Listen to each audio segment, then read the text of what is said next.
So, what is a work in theology? Well, let's talk about it. There are a ton of definitions of the word work, and anyone can easily look up the word in the dictionary and see that for themselves. For instance, there's your work, as in like your job, and like when you say, I'm going to work or I'm at work, and someone can be in the act of working, and there's also a physics definition of work. So the point is, there's a lot of definitions of the word work depending on the context, and today we're going to be talking about the theology context, and I'll get into precisely more about that context for clarification. For starters, the type of work I'm referencing is the noun version of the word work. So I'm not talking about the act of working, so not like working out, working at your job, or working on your homework, none of that stuff. And this is actually pretty relevant because a noun is a word that refers to one of these things I've listed here.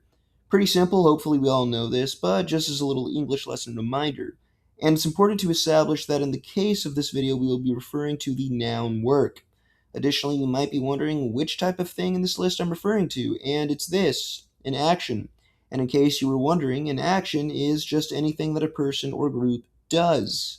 So we know that an action is, well, something that you do. Now, I like to put things that people can do into two categories, external actions and internal states, or you may even consider these internal actions in this right category.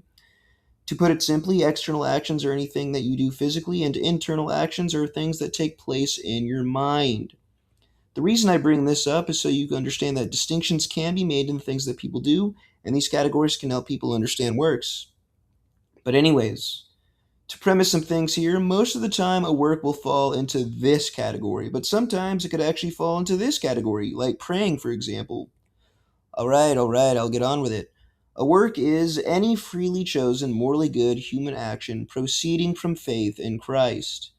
And here's some exposition to help out in case you wanted some even more in depth clarification. A work can be internal or external, and they're performed with the help of God for God. There's a lot of things this might entail. This definition I just presented here will cause certain clarifying questions to pop up, and I'm going to answer some of them right now because I'm pretty good at predicting what people can ask. So, can only people perform works, as in human beings? Yes. Can an atheist perform works? No. Further, there is a difference between performing good deeds and theological works. Good deeds can be performed by anybody, but works can only be performed by Christians. Does God do works? No, he does not. There are instances in the Bible that mention the works of God and that God works, but contextually, this is just things that God does a lot of the time.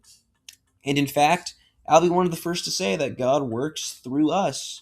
But remember, that is the verb version of the word works, not what I presented here. Another objection I've seen is when people say, hey, but if God is working through us and all the good things that we do, how can we ever do works? Well, this is a silly objection if you ask me, because there's a distinction between the direct actions of God and works. Works are real choices and deeds by people, but originating from God and faith in Christ. They're ours in responsibility, meaning we still choose and do them, yet His in source and empowerment, meaning we couldn't produce them without Him.